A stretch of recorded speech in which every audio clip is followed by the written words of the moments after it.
The only time he was not real close was when he played. Well, we're back. This is Welcome back. This is our second installment of the evening for Cambridge InsideOut, the sequel. And I'm Robert Winters, and to my far left, your far right, As it should be. is No. my lovely co-host. Susanna Sagat, and in the middle, we have... No, never. Never. We gotta change places. Seriously. Alice Wolf. Alice. Hello, thank you again, Susanna. Thank you, Robert. It's lovely to be here. You're doing a great job, and you are the perfect host for this. Well, thank you very With much. all of This your is why we have back- you on the show. Okay, I'll come every month and Excellent. say how excellent you are. Excellent. I like that plan. All right, so Everyone likes people to say nice things. so we were just chatting about maybe saying a word or two about the redistricting that we've gone, or how it should be done in Massachusetts, and maybe a few other things. So, what was it specifically you were just saying? Well, Cambridge, from my perspective, Cambridge has had some tough times with redistricting, and it doesn't have to do with individuals, right? Oh, I remember necessarily. that. It was like warfare when we got split into, what, 6 Representative separate rep districts. districts? Yeah, which was ridiculous. Yes. And so, how did that happen? Well, it happened because some suburban, setting districts has impacts all around any particular place. Move And this, it trickles all the way down. It trickles all the way down. And so, if you were the city of Cambridge and Cambridge would like to be, collaborate, to be together, to have this, whatever districts it ought to have, then that's one thing. But the people all around have a stake in what happens in Cambridge. So what happened when the rep districts were done, one was that it became the fact that there was going to be a vacancy happened too early. Jarrett announced it very early, and that had an impact. But then the suburban representatives said, "Oh, good, this is a great chance. We can just break up Cambridge, That's it. and that'll help us." Carve it up like a And pie. so how that works is one thing. When it came to the congressional redistricting just 2 years ago, or last year, 2 years ago, anyway, again, we worked really hard, the Cambridge delegation, all of us together worked really hard to keep Cambridge as one unit, because we wanted to be able to speak with, I don't know if we ever speak with one voice, but to be able to duke it out here in our city and not with other places, even though congressional districts obviously are very large. And we were not successful in doing that, and there were the underlying factor was that there was a big interest and legal interest in having what was then the Capuano district be a minority majority district. So Right. that was what it was going in. But there are many ways to draw that. That even actually ended up cutting one of our precincts in half. Oh, yeah, exactly. Oh, yeah, well, yes, exactly. And so it was, whatever, it was really hard to do. And again, the Cambridge delegation fought. I was on the floor and others were on the floor fighting this, but I knew that this was going to be tough. And here's the reason it was going to be tough. There were kind of two possible plans that were out there. One would have cut Cambridge in half, and the other would have cut Brighton in half. It just so happened that Brighton was represented by Mike Moran, who was the chair of the redistricting committee, and there was no reason to think that he would cut his community up instead of Cambridge. And I don't say that he worked very well Sure. with the Cambridge delegation. I'm not saying, and we could not find a third way to do this given the context. So I was a co-sponsor in the past of having an impartial redistricting committee put together statewide. This would be a statewide, it's been done, I think, in California, and there are probably 5 or 6 other states that have done that, to take some of this politics out of the redistricting process. And that nationally, the redistricting processes in states are being blamed for a lot of the stuff that's going on in Washington today. It's almost a science of misrepresentation, the way it's engineered to It's produce just, it's bizarre results. engineered to produce particular political results. Yes. And granted, it's been done for a long time, you know, gerrymandering was invented here in I am Massachusetts. so glad you said Massachusetts. gerrymandering. I correct people all the time. Thank you. You're welcome. Was invented in Massachusetts when a congressional district looked like a salamander, and somebody said, no, not a salamander, but a gerrymander. They said Governor Gary Governor Salamander. Gary. That's right, absolutely. So, you know, this is something to think about. The Boston Globe just yesterday or the day before had actually an editorial on this, which raised the issue to me again. And the Common Cause worked on this for a while. I can't remember. I know they were thinking of putting a question on the ballot. I can't remember if they actually were successful. They in were doing collecting that. signatures. That's what I remember. They were collecting signatures. At the I think polls. they didn't get Yeah. the signatures. Right. I don't think it was actually a question on the ballot, but I think it's something that should be considered. I think it's one of those things where political people, you know, if they perceive that they have some power, they don't like to give it up. And there's this perception Absolutely. that they're giving it away to someone. Absolutely. Who do these commission people think they Yes, are? but I just want to remind you that I did sponsor this while I was an elected official, not just after I I remember. stopped being I elected. remember. It's easier afterwards. The other being election day today for the Congress, the other issue that has been really bothering me a lot lately is special elections. Right.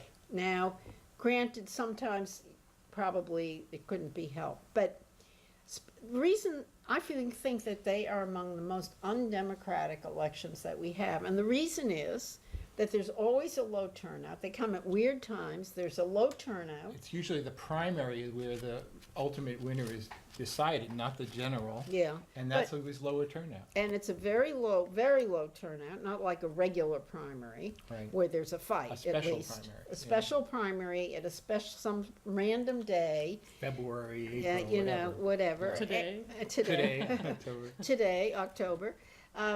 And the result of that is that maybe 20% of the people elect someone to a very important position like Congress. All right.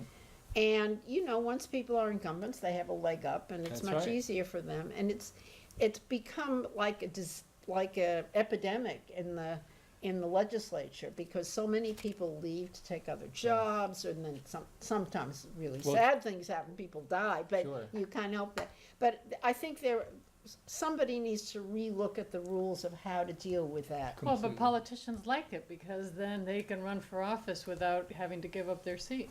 Well, there is that. That's one aspect of it. That's Well, true. It's especially strange. I've been referring it to The- in Massachusetts as the vertical shuffle, because there's usually not a credible Republican challenger in most of these races. So what happens is that a vacancy appears here, so people say, now's the opportunity to move up. So they scramble, so one of them moves up, creates And then another everyone else, vacancy, and then everybody scrambles to go fill that, and then there's another vacancy. Yeah, right. Well, So there there's is this a- cascade of vacancies. So, but I think sometimes some serious people ought to sit down and think about this, because I do not think that having, 20% of a very low turnout decide who's going to be in Congress for 30 years. But is such the a great thing. alternative just leaving the seat empty and having the Well- district not have a voice? Well, that's one of the alternatives, but it's not probably the only alternatives. There could be some kind of appointment.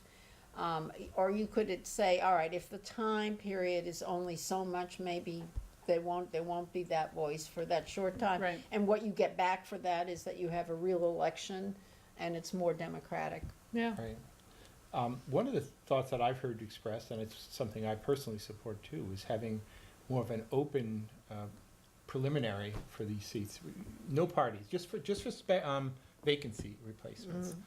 And where anybody, Republican, Democrat, anybody could go in here, and then maybe the top two finishers, for example, proceed then to a head-to-head runoff, right? I mean, today we have an election with the Democratic primary for the special election, where there are, seven? 7, Seven candidates. and there are 3 Republicans running. And then 3 are going to go, and then you'll have a Republican who is almost certainly going to lose ultimately And in December. independent too, right? I don't, I don't know. There We is a don't know. provision for somebody getting on the ballot for the Right. general election independent. I didn't know that there was one Okay. for the December election. Right, but, you know, so you've got. Yeah, when is it, December 5th, is it, yeah, you 10th, I know, think, something like that. something yeah. like, you're right. Yeah. Very Yeah. natural date. A very- But you've got, you Well, know, actually, I was trying to think about why it was that this primary was not put on the municipal election day. There could be Because of the various timeline. answers to that. But I think that the reason is probably that there is in law very specific time between the primary and the final. And I think if I figured it out right, it would probably have to have the final like on Christmas Day or something. So I think that might be the reason.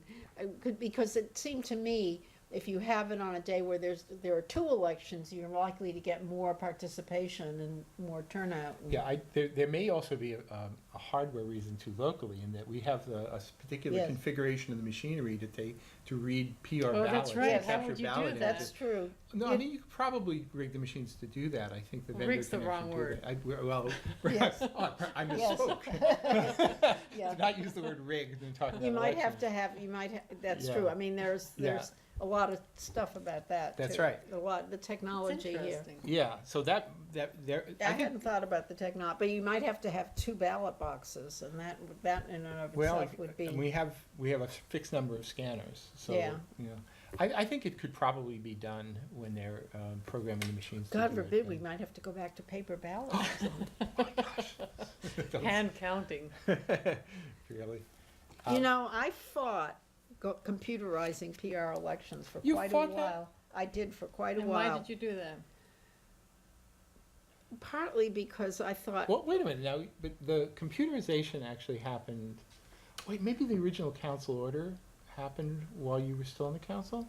Is that possible? it happened, yeah, I mean, there were don't even people remember the timing, yes, I think it was as long ago as that, but I'm not even sure, but the reason I fought it was because I thought, among other things, that the PR account was such a community event. I will tell you that, because I was on the technical working committee for the Yeah, I remember that, computerization. actually. And one of the things I was just relentless about it, saying, we have to preserve the traditions, you know, we should have the ladies selling the baked goods and the whatever, and we should maintain the show, because it really was an important Yeah. social occasion. But the election commission at the time was going, no, there's no need for that, whatever, and it just wasn't gonna go anywhere.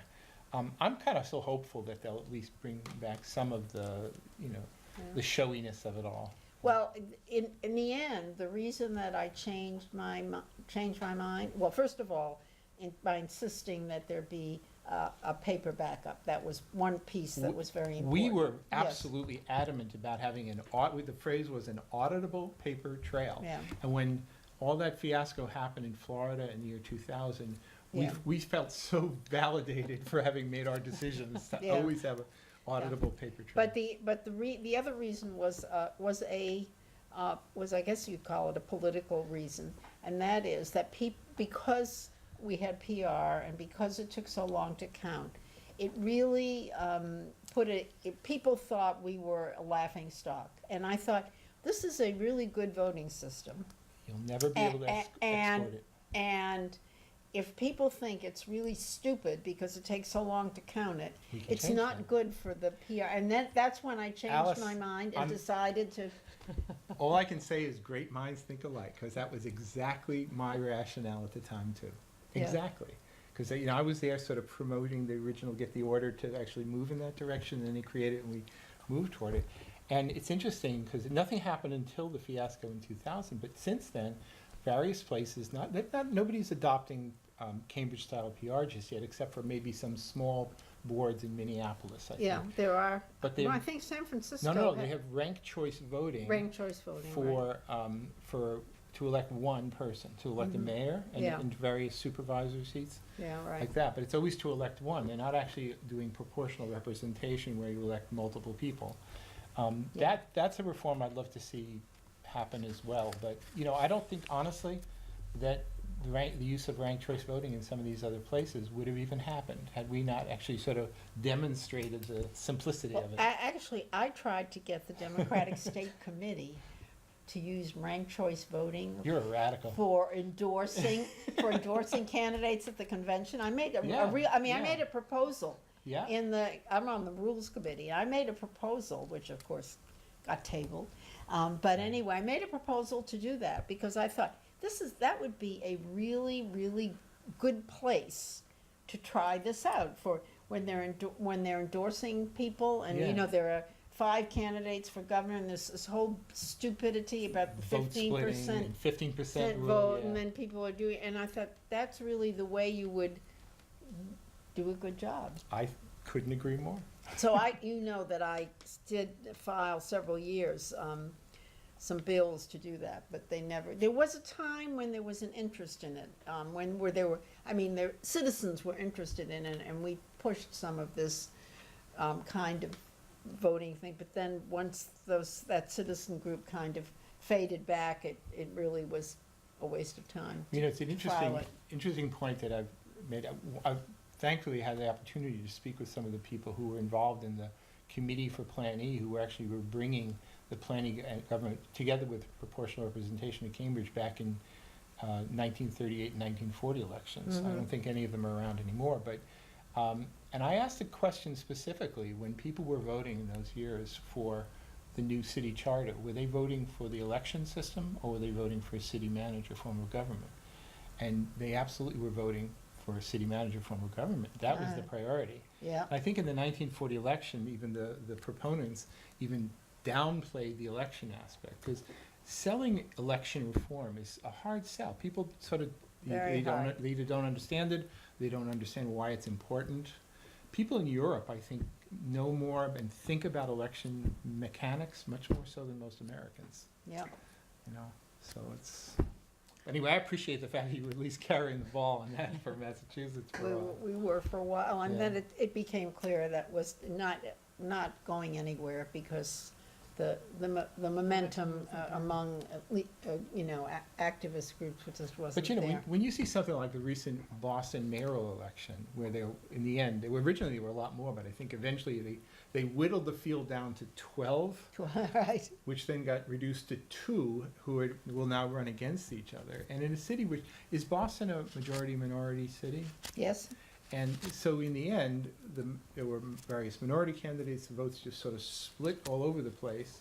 So in the end, the 2 finalists are neither. So it strikes me that people who are thoughtful about this over on the other side of the river should at least be having a discussion about the possibility of doing things a little bit differently. I think that the downside of it is complicated to explain to people and how it really works, and so people don't feel like they're empowered by it, even though they are. I think it is. I've gone through this more times than on the street when I knocked on Yeah. doors to try to explain this to What people. is that crazy? And in fact, I just got an email from someone in response to probably some notice I sent out about some election thing, who said, oh, I know, I think it was in response to the notice about the forum that I moderated for the city councilors. And did a great job, Thank you. and Yeah. our great time. And I our know, time. only because. Oh, yes, I have to, this is No, my no, no, public. Not in public. This is my public thing. The timekeeper Not in made public. it all work. Susanna was the timekeeper and she made it No. all work. Alice, it I was just you. the audience. But was the way anyway, you ran that on the beautifully. basis of sending out the notice about that, somebody emailed me back and was railing against PR. Okay. And yes, so why are we keeping this? And it's, I want to be able to vote for all of the people I want to vote for. I don't want to have to pick a number one vote. And I don't like the fact that that's really all that counts, which isn't quite right. But in any case, that's the feeling that certainly some people have about it. Which leads me to a question about Yes. this. We've had calls in and people out there questioning the whole mayoral stuff that happens here. The city councilors get elected, and then from the outside, it looks like it takes forever, where no work gets done, while city councilors scramble to get enough votes to become mayor. You were mayor. you tell us, give us some insight. What is it that, election day comes and goes, and Well, what happens? Well, I'll answer your question in a second, but I'm going to just say this very briefly, and it may take another whole program to Okay. discuss it. I actually think we should have a directly elected mayor. But if so, Even- what mechanism? Well, on the ballot, but I would say directly Right. elected, I mean, not necessarily, it does not have to be a strong mayor and get rid of the city manager form of government. There are forms of government that are city manager forms of government where the mayor is elected directly. I think, in fact, Worcester does No, that now. Worcester does it, but they reduced the field in the primary to 6 finalists to run each other, and you have to run for city council as well, and then you have to Well, declare. for okay, mayor. I won't get into the weeds of that. What I will say is, with a directly elected mayor, I think then you have a better balance point with the city manager, who's the chief executive, and the political leader, which as your mayor, if you think that's what the mayor should do, you have to create it, because it's not so easy to do it. Now, the mayor has a very important role in Cambridge, which I'm very supportive of, which is that the mayor is a member of the school committee and chairs the school committee. And I think that's a very Links the important two link. groups. And it's pretty unique. I mean, it's not unique, but there are not many places that have that. And I think it's terrific. But I would like to see the charter changed, even if it's only in that one respect. And I haven't got a particular method for doing that, the mayor's. But with regard to actually how long it takes and what the process is, we talked before about the slates, right? Right. Now, it used to be, in the old days, when there was a CCA slate, and when there were independents, it's certainly the CCA slate, I can tell you, committed to working together to select a mayor, and it was a little bit easier than it is now. And I think part of it is, I'm gonna be in trouble after I say this, part of it is symptomatic that there is not as much ability right now, I don't mean right now, not this city council, but over the recent years, without a slate, without unifying as many clearly unified principles that are enunciated, that collaboration, there isn't as much collaboration on a lot of things. It's harder to make the collaborations happen that make people come together. And I think that the mayor vote is kind of a symptom of that. And that's the main complaint about the city council. Well, I think. but I think the mayor's vote is not just it's not just because it's the mayor. You know, everybody wants to be mayor, honestly. Yeah, of course. After the city council election, there are 9 people who want to be mayor. I can tell you And that. who should be right. mayor? Well, I don't know about that, but anyway, there are 9 people who want to be. So, you know, and it is, people like to, and I loved being mayor. Now, why? What was it, why did you like being mayor? Because I love working 90 hours a week. Well, first of all, as I said, it chairs the school committee, so that was very important to me to be able Sure. to go back and work on school issues. But it is an ability to sort of have a leadership role for policy and politics. So, for example, one of the ways I did that, tried to find a way of bringing that leadership, was to appoint task forces. And I had, 3 task forces when I was mayor. One was the bicycle committee. I remember that one. And that really was the beginning of what's, become now I a remember much it. bigger thing. One was a town gown committee, which had issued a report, and there is still one remaining activity that happens as a The result planning of board, that, they which do the is town the gown reports. yearly Every year. town gown reports. And then the third one was the domestic partners task force, and that resulted in having Cambridge be one of the first cities to have I didn't realize domestic that was partners. a mayoral task force. That was a mayoral Oh. task force. So there were 3 tasks, those were the 3 that I put together, and something came out of each of them, actually. And that was a way of providing some leadership, and having citizens involved. All of the task forces had citizens involved with So them. that's important work. So being mayor, you could do something if you You wanted can- to. you It's could not do just, that. you're just not Yeah, a. you don't need anybody to approve you to do it. You can do it. You have a, There are examples of that even in recent years where that does somewhat continue. They Yeah. have this Silver Ribbon Commission, I think, dealing with aging in place. There was one Red Ribbon Commission having to do with Central Square as well. That was when David Marr was mayor. Yeah.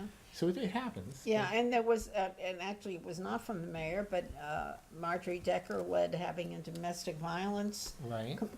effort that really expanded and was a bit, and so there are but the mayor, it's a little easier to do it from the mayor's perch. And, Yeah, so it's exercising political leadership is something that's valuable, and we don't really do it super well anymore. That's true. You know, one thing that actually complicates it now too is that there's been some controversy about open meeting law, so that now even city councilors talking to each other is viewed by some as somehow like nefarious activity. You're only supposed to come and talk to each other Well- on Monday nights, and I think that's ridiculous. no, and that you really, you need to be able to have conversations and so Yeah. forth. You're not allowed to develop policy behind the scenes, that has to be Right, out I front. showed you. So, that's certainly comes under the open meeting law, but there has to be an ability, if you want to work together, there has to be an ability to have conversation. Because honestly,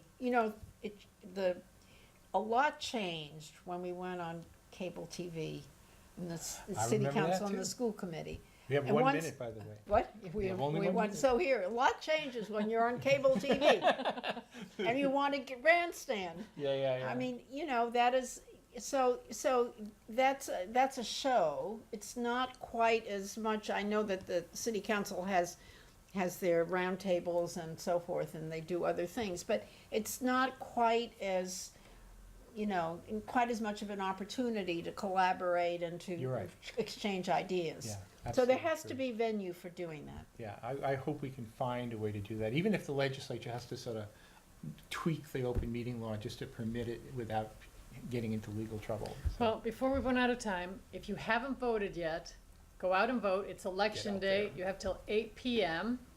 We're so thankful that the Honorable Alice K. Wolf is here. And would you Hi. come back and visit us again? Oh, of course, it would be We'd great. love